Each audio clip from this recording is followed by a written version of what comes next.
It's the late night version. Watch the Throne. It's 9:43 p.m. We originally were going to start at 7. Push to 8. Push to 8:30. Here we are, 9:43 p.m. Myself, Al King. He's Ray Flethcer. He's Ray Flethcer. And we have Gabe as well. Gabe isn't here with us tonight. He's out prepping his fantasy squads that he already drafted, motivating him, and he's doing more research for the upcoming drafts. Ray. Yep. What the hell's on your shoulder, bro? That is a championship belt, baby. This is for my league. I got a draft coming up this Saturday. 3-time champion, just, in case anyone was wondering. 3-time champion. 1, 2, 3. That's it. We're going for the 4-peat. All I want to know if you got your popcorn ready. Do you got your popcorn ready? I ain't wearing no underwear today.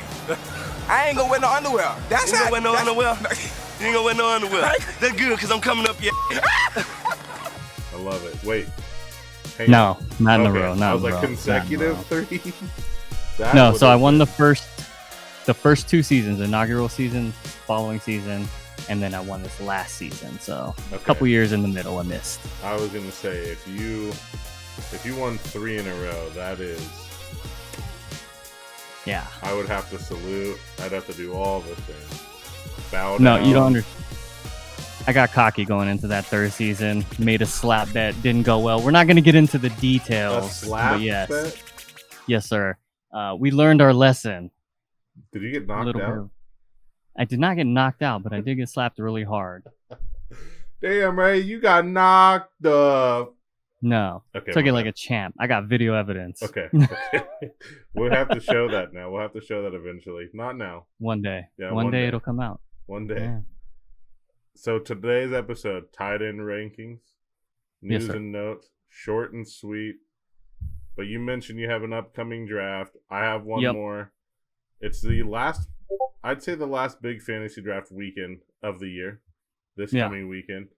Tell me a little bit about that league you were just talking about. What do you guys do? You shared a little bit off air. What do you guys do to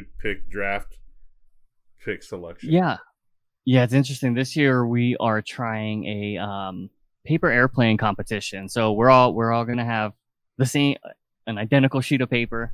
You got 10 minutes to build an airplane, and if whoever throws it the farthest gets to select their draft spot. So you can pick whatever spot you want, 1, 10, 5, whatever. And then second furthest gets to pick their spot, so on and so forth. So it doesn't have to go in, what is that, chronological order? Right, yeah, because not everybody wants the first pick, Right. This is a super flex league, so you might want one of those high picks to get a good quarterback, but you can pick wherever you want. Super flex. Yes, sir. Wow. I've won 0 of those. No, they're a ton of fun. It makes the quarterback value just increase a little bit. So you're trying to get 2 in the first 3 rounds. I really enjoy playing in super flex leagues. Me too. I tried to turn one of the leagues that I'm commissioned to super flex, but there wasn't enough yes votes. So we had to, it's still a fantasyocracy in that league. So not a fantasy true story.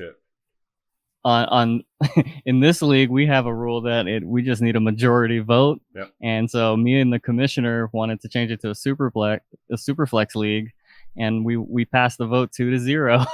Stop. Yes, no one else voted. I don't know what to tell you. Majority. No one else voted. Okay, well, that's on them. That's their fault. They didn't care enough to vote. That's it. Quick news and notes. Just really 3 little tidbits.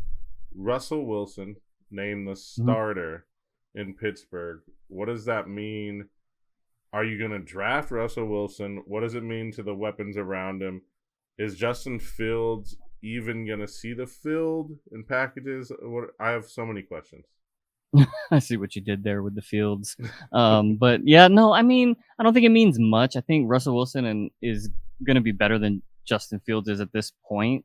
I don't think that means that Justin Fields not going to see the field. I think there's always the possibility of getting hurt, right? So Justin Fields being there is a good option to have behind. We saw him in Chicago. Like, he wasn't great, he wasn't perfect, but he had flashes. He looked good at some points, and I think he still has room to grow. But I think this year Russell Wilson's job. I'm not going to be drafting him. Probably not going to be drafting a ton of people on that Steelers offense.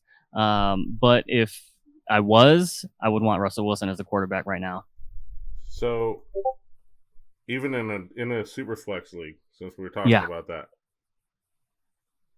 is Russell Wilson draftable in a super flex? He is a viable option. Yeah. So there's different strategies when it comes to super flex, right? Some people will take Christian McCaffrey at 4 or 5 and try and load up on the top end guys that are falling because quarterbacks are going so much sooner. And in that case, if you're going to end up with Russell Wilson as your second quarterback, I don't think you're going to be upset about it. Probably not thrilled about it, but it's a viable option. It's kind of wild. Justin Fields finished as the QB 12 in 2023. It's just kind of wild how far he has, I guess, fallen, right?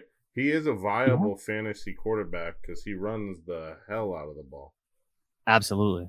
So I'm curious, how long, my last question by Russell Wilson before we move on to our next news topic. How long is the leash for Russ? That's a great question. I think he's earned a longer leash. And I think he'll play well enough that I don't see him getting benched for play. I think Justin Fields only sees the field if Russell gets hurt, but wow. I think it's his job this year. Wow. Okay. I think he's got a shorter leash than you just said. I think that his year in Denver was not great at all, and there could not be much worry. Was great. Right. Denver's a tough place right now, but I think that it was enough to cause early season worry if he starts off poorly. And you have a capable guy behind him. Yeah. I mean, he did enough to earn the job out of preseason, right? Like, I think they probably gave Justin Fields some opportunities to prove himself to be the starter in this camp. I don't think it wasn't Russell Wilson's job out the gate. They didn't give him a contract and say, "Hey, you're the guy." So I think he did enough to prove himself, and I think he'll be all right. Here's another one. Jamar Chase, big name. Don't think they've put pen to paper yet. Coach Taylor said he thinks that he will be practicing in full starting this week in preparation for week 1. Well, he was spotted today by the media in street clothes. Coach Taylor came out and said, "Oh, I spoke too soon. I may need to put my foot in my mouth," or whatever the saying is. He said that today. Is it contract related? Is it injury related? Is it both? Is it none for Chase? I think it's a combination of all of it, and that bothers me quite a bit. I just had an auction draft in a league with multi-year contracts, and I just spent everything on Jamar Chase this year. I had, a 4-year, $48 million a year contract on him. So it's a pretty massive deal. Mm-hmm. Let's get him out there, guys. I think he's pulling a hold in, right? Yeah. Where he's showing up, similar to what our boy Ayuk is doing. Frustrating. But I don't know if he actually misses time. I'm not sure he wants to not play week 1. Contract or not. Yeah. So I think you can draft him with confidence. I know you have that big contract on him. Now, holdout/hold-ins, they do start slower to the year, traditionally. Sure. So hopefully, Jamar Chase starts off hot, but it could be a struggle in the beginning. Yeah, I think Jamar's, he's unique. He's not like everybody else. I think he'll be ready to go. Yeah. Well, and he did practice a couple times, I think, prior to today. So that's why I'm curious if it's injury or contract. It's got to be a combination. Dalvin Cook signs with the Dallas Cowboys. Oh, no. I can't draft Zeke now. I was targeting him everywhere. Yeah, I mean, spending major capital on Zeke, right? Now just get the handcuff. Lock up that Dallas backfield, and you'll be all set. Does it do anything, honestly, Zeke is still the touchdown guy. Does it do Sure. anything to Rico Dowdle? It does. I think it does. I think Dalvin's going to have a role, and that's unfortunate because Rico was primed to have a role as well, and I think his diminishes a little. I don't know if he goes away completely because let's be honest, Dalvin Cook and Ezekiel Elliott are closer to the end of their career than the beginning, and Rico will be there. Well, I was getting there. But I think that for this season, yeah, it does bring down Rico a little bit. 67 carries, 214 yards. Dalvin Cook stats last year. He's fresh? 3.2. He's fresh. 3.2 yards per carry. I feel for Rico Dowdle. I really do. Yeah. Really, really do. I was actually excited on him. Yeah. I had a buddy that took him as, I think, his RB2. He went zero running back strategy to the fullest. I think he was 5 receivers, a tight end, and a quarterback before he went running back, I was like, that is so bold. But well, I mean, listen, it's not over. It's not over for Rico. I think he'll still have a role. I think it's very likely that one or both of these 2 running backs in front of him are not going to play every game this year. It's just the nature of the position and where they are in their careers. And I think Rico will find his way onto the field. It might not be early on in the season where we want him to be or where we thought he would be right out the gate, but he'll still have a role this year. He's currently on the practice squad, Dalvin Cook, but I'm sure they're going to find him onto the roster. I would imagine so. I don't think he signs without that promise. Yeah. At this stage in his career. Right. TE rankings. TE stands for tight end Ray, if you weren't sure. Well, thank you for that. No worries. Tight end rankings. We do have Gabe's rankings here. You see Ray's is on the left. Mine is in the middle. Gabe's is on the right. Ray, let's talk about you and me really quick, where we agree. Sam Laporta at 1. Yeah. Why? He was tight end number 1 last season, and I don't see any reason why anything's gonna change. I mean, that Detroit offense, man, we want all of that offense, right? Like we want a Monroe, we want the running game, and Laporta's gonna be catching passes. He's their primary weapon outside of Amon-Ra, and yeah, I mean everything we saw out of him last season, there's no reason to think that anything's gonna change. Yeah, let me throw up his graphic really quick that I made. Last year, 14 starts, 86 receptions, 889 yards, 10 touchdowns, 10.3 average per reception. In the postseason, 3 games, 27 targets, 21 catches, 176 yards, and a touchdown. He had 120 targets in the 14 starts in the regular season. I think I said prior to the show starting, and now I'm pulling back a little bit, that the passing of the torch is happening, I think, for tight end. I think Kelsey is finally slowing down. He's even admitted the last year has been tough on his body. I think Mark Andrews, unfortunately, is oft injured. I think Laporta is the new alpha tight end in the NFL. It's hard to argue that. I mean, we saw it last season, and it did seem that Kelsey, I don't want to say lost the step, but he wasn't the same Travis Kelce we saw the few years before that. But I think more than kind of a passing of a torch is just like the rest of the league, or we're getting players that are catching up to the elites, right? Like I think tight end this year is deeper than I can ever remember it being. I'd take any of these tight ends in the top 12 and be happy, you know? Mm. So I think that all around that position is getting utilized better by all the offenses around the league. And you're getting people to be able to fill those roles. Like Laporta, he's big, he's strong, he's fast. I mean, it's crazy.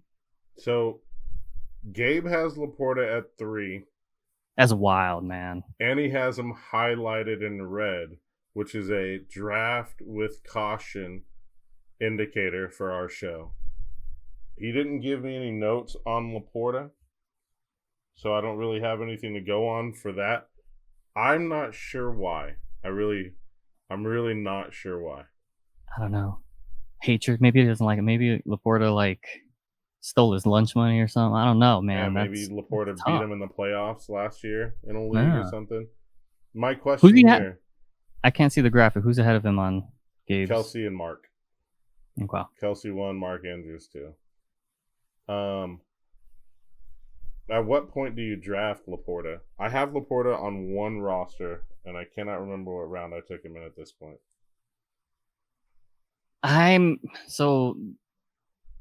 When it comes to tight ends for me this year, because it's so deep, I'm probably not going to end up with Sam Laporta. Someone's going to take him before I'm comfortable with taking him. They'll probably take him in the second or third round, and I'll be happy to take one of the top 12 down in the 9th or 10th round.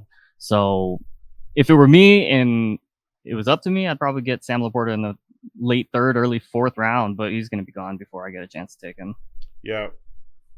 I actually found the league. I'm trying to figure out where I drafted him, but I think I'm with you. I usually wait. This is probably my least favorite ranking to do because I wait on tight ends.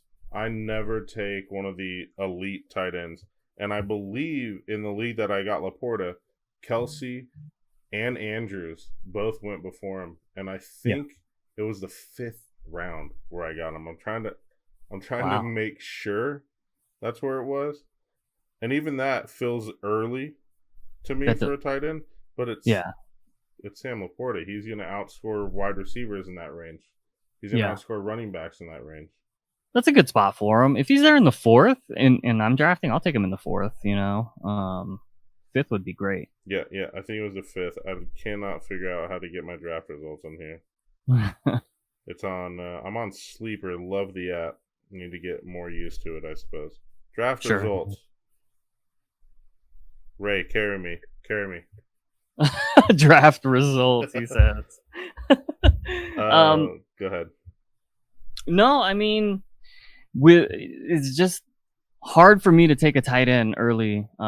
Generally, I guess when it was such an elite level of disparity, like in the past, it's been Kittle, it's been like Kelsey, Kittle, Mark Andrews, and then everybody else, right? Yeah. Or something like that. So then, one. So I can see taking an elite one there, so you stand out above and beyond everybody else. But when you've got guys that are finishing tight end 9 and they're only down 1.5 points per game on tight end 3, like you can wait and get your tight end much later. Yep, truth. Laporta, 3rd pick in the 4th round. Sorry, I had to pat myself on the back for that one. Good pick. I think it's a solid pick at that point. Yeah. So we got Laporta, Kelsey, Mark Andrews, Trey McBride, George Kittle. Our top 5 are exactly the same, you and I. Oh, beautiful. Geniuses. Gabe, Kelsey, Andrews, Laporta, Evan Ingram at 4, Trey McBride at 5. So okay. Evan Ingram at 4, and he has him highlighted in green. Let's talk about Evan Ingram. I'm throwing up that graphic you made. You speak your piece, and I have Gabe's argument here. Okay, so I don't know Gabe's argument yet, but like Evan Ingram, I think Gabe's got him a little higher than he should be. He had a nice season last year, caught a lot of passes, but let's dive into the numbers. I like the numbers, right? And Gabe and I are both really high on one player, and we talked about him last time, Christian Kirk. Mm-hmm. And with Kirk on the field last year, 11 games. There was a 12th game, but Kirk played 1 snap in that game, got hurt. In the 11 games with Kirk on the field, 47 yards per game and 0 touchdowns. 0 touchdowns. Matter of fact, his first touchdown came in that game that Kirk got hurt.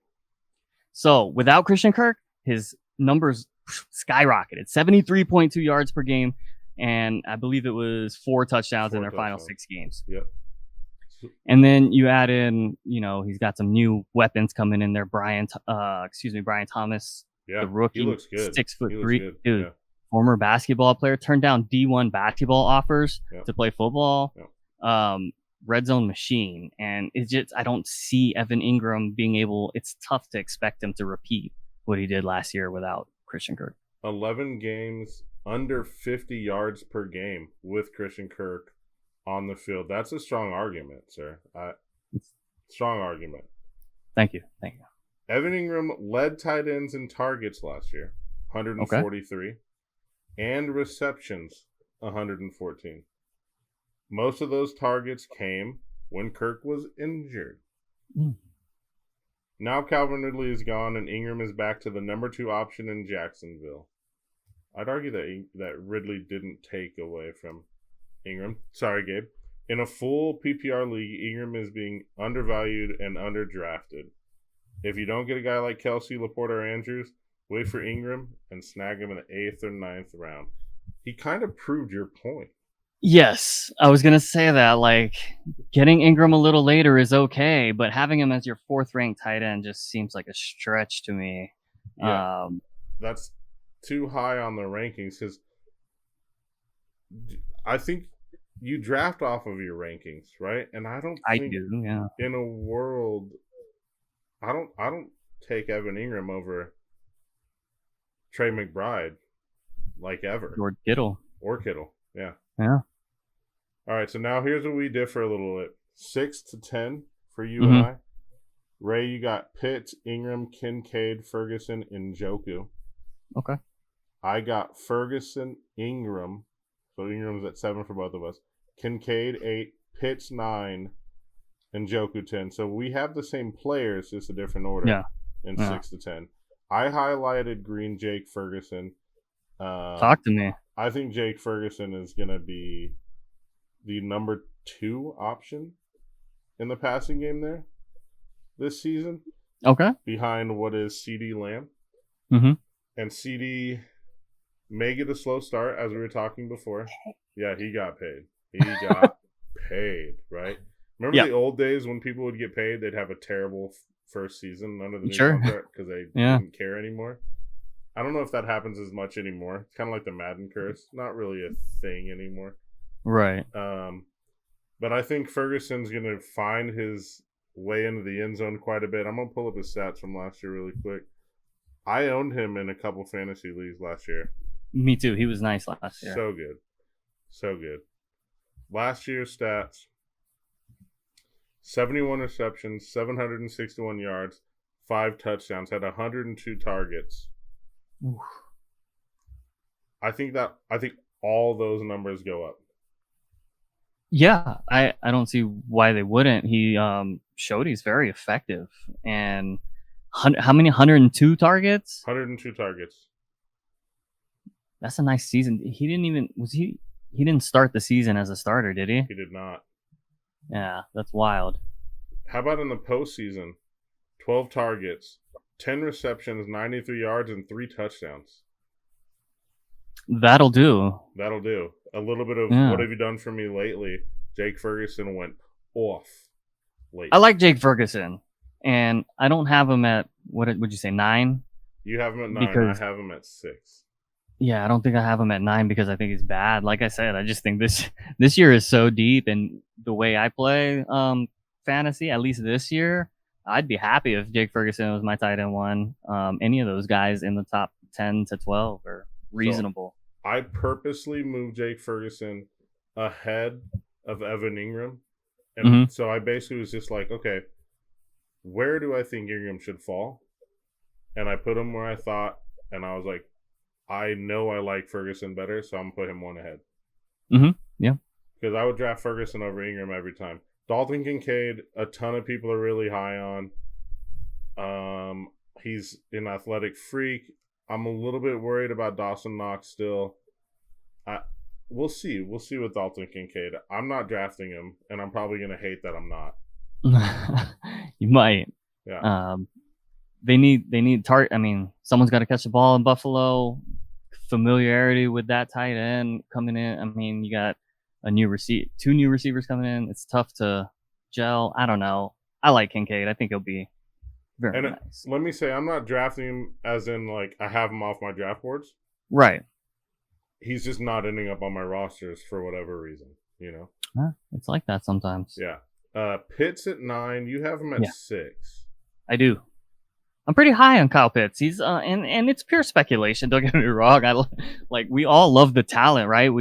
Everybody's been talking about him since coming out of college. Mm-hmm. We just haven't seen him have the opportunities. And if we look back though, his rookie season, he did put up 1,000 yards. He was 1,000-yard tight end his rookie season, 68 catches. Problem was he only had 1 touchdown, and I think that's where we're going to see the most improvement. He went his rookie year 1 touchdown, following year 2 touchdowns, 3 last season. Oh, he's gonna have 4. It's got at least 4 this year. At least, and let's not forget he's got a quarterback who knows how to throw the ball. And I don't think the injury. A lot of people are worried about Kirk Cousins coming off of his injury. I think Kirk is going to be fine. I think he knows how to find his tight end. We've seen him find his tight end in the past. Yeah. And I think Kyle Pitts is going to be the beneficiary of a healthy Kirk Cousins. I do too. Kyle Pitts is a guy that, again, hasn't ended up on any of my rosters, but I wish he did. I think he's actually primed for a very good season. I have him lower than you just because it's Kyle Pitts. He's been so disappointing so far, and I just, it scares me to rank him as high as, like the Jake Ferguson one that I did. Sure, and I think a lot of it was attributed to coaching, right? Like people loved nothing more than to bash Arthur Smith. But now that he's not there, they've got a offensive coordinator from the Rams, Zach Robinson, I believe is his name. But yeah, he's going to come in. I think he's going to rectify that situation. And somebody's, again, in Atlanta, who's going to catch passes? Like, I think the primary targets are going to be Drake London and Kyle Pitts. I mean, no offense to my namesake out there, Ray McLeod, but I think Kyle Pitts is probably going to be the top red zone option. Yeah, I think so too. Pitts. Gabe has a little blurb on Pitts. Let's run it. He says Kyle Pitts is one of those guys who should be a star, but just hasn't produced yet, like we've been saying. He's only 23, so the potential is there. Kirk Cousins does worry me a bit coming back from the Achilles injury. Off his drive foot when throwing the ball. Well, he's going deep analysis. And Pitts mainly runs intermediate and deep routes. This is one I could be wrong, but I don't see much separation from Pitts when he even gets opportunities. Whew. Let someone else reach for him in the 7th, 8th round and grab a guy like Ingram or Ferguson instead. Maybe Ferguson. I'll take Pitts over Ingram personally. I'm not worried about the Achilles, and I don't think Atlanta is either. We just saw them. We neglected it in our news and notes, but they just traded Taylor Heineke. He's gone, so they got Kirk Cousins and the rookie Michael Penix Jr., who I don't think anyone believes is ready to be the starting quarterback yet. So I think they have full faith in Captain Kirk. Yep, agreed. He has Pitts in red. Crazy. 11 through 15. I believe we have the same. Oh, no. I left Dalton Schultz out of my top 15. Both of you have Schultz in there. So you got 11 through 15. Bowers, Cole Kmet, Patty French Fries, Schultz, and Dallas Goedert. Yeah. Goddard, Dallas Goedert. And then 11 through 15 for me. Patty French Fries, Luke Musgrave. That's who I have in there. That you guys don't. In place of Dalton Schultz. Cole Kmet 13, Brock Bowers 14, and Dallas Goedert 15. He has Kmet, Schultz, Bowers, Goedert, Patty French Fries. He has Brock Bowers in green. I have Brock Bowers in red. You have him higher than both of us. Make your case for Brock Bowers. Make my case for Brock Bowers. He's electric, and the Raiders, despite having so many other needs on the roster, decided to spend their first round pick on this guy. I think you got to get him the football, and not to mention they just drafted Michael Mayer the previous season. So, like, making this move, you have to know that you got to get this guy the football, and obviously Devontae is going to want his touches. I think Brock is going to be a very useful weapon for this offense. They'll be able to move him around both sides of the field. I think he'll play some receiver as well. I think he'll just get a lot of opportunities. I am worried about Brock Bowers. I have him red because I do think they're going to still try to work Michael Mayer into the offense. It's only his second year out of Notre Dame, and they liked him coming out. I do hear, though, that they're lining up Bowers all over the field, not just in your traditional tight end sets. He's lining up out wide in the slot. I've heard he's even lined up out wide, like in the XY positions. So they're moving him around. Well, to your point, they want to get him the ball. That does excite me, but he's a rookie tight end. They don't generally pan out, except Sam Laporta. It's been a while, though, since a rookie tight end went ham like that. So traditionally, they don't perform very well. So Bowers, he is one that is off my draft board. And I'm not sure I will regret that one, but I guess we'll have to find out. Because he could go off. You make strong arguments, and I might have him a little too high, so I might have to revisit that. We'll take a look. Patty French fries at 13. Yeah. He's another one that's pretty frustrating. You got him high, right? You had him at 11, right? I do. I love him. I have a weird crush on him for some reason. And I don't really know why yet. But he has a lot of promise. I liked him coming out of college. I can't find his freaking stats. Here we go. He got hurt last year, I believe. Uh-huh. Yep. He didn't play the whole season. He didn't play the whole season, which is upsetting. But he was nice when he did play. And very safe receiver to throw to. He has some hands that will, I don't want to say guarantee a catch, but yeah, he's very consistent. So he only played in 12 games last year. 32 catches, 308 yards, 2 touchdowns.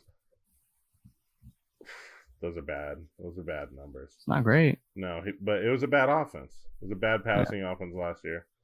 We'll see what happens with Patty French fries. If he doesn't do well this year, he falls out of the top 20, I think, for tight ends.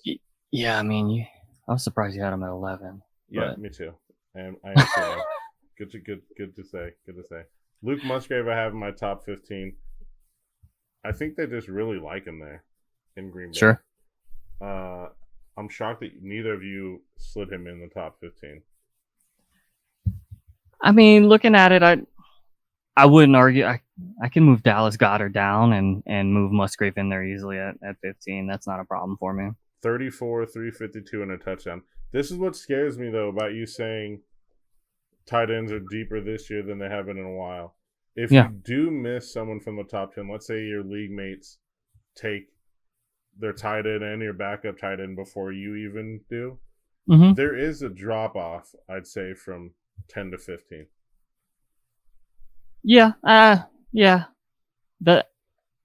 Typically, if that's the case, you're going to be streaming anyway, right? So, you're going to find the matchups on a week-to-week basis in a 12-team league. I mean, how many people are taking backup tight ends? That just seems like I've been shocked this year and every year. I'm like, man, you guys you got 2 tight ends and we're in the 7th round.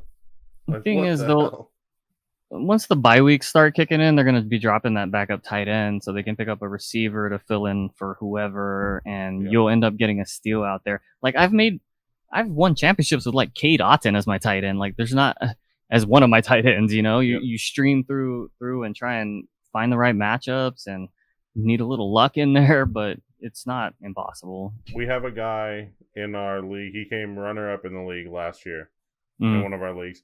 He will not take a one. What is it called? A oneer, a one. We only have to play a onesie position. Until his final 2 picks. So the team that and like I said, he was runner-up last year in the league. The team that he just drafted in our league this past week, Taysom Hill is his starting tight end. Okay. And his starting quarterback, oh man, hang on. I got to go find it. If we watch the Saints, Tim Tebow. If you watch the Saints this preseason, they got Taysom playing running back. Put him in there at tight end. Let him get some running back carries. Exactly 8 carries for whatever yards, 2 touchdowns. He said, yeah, you guys will all laugh at me when he throws 2 touchdowns, runs for 1, and catches 6 passes. He'll have that 1 week where he scores 37 points, and that's all he does all year. That's what I told him. I said, yeah, I'll laugh the 1 week he does that at myself. And he's on his bench. Yes, the starting quarterback for him, Will Levis. So we went Oh, Will wow. Levis and Taysom Hill. Marty, I know you're listening.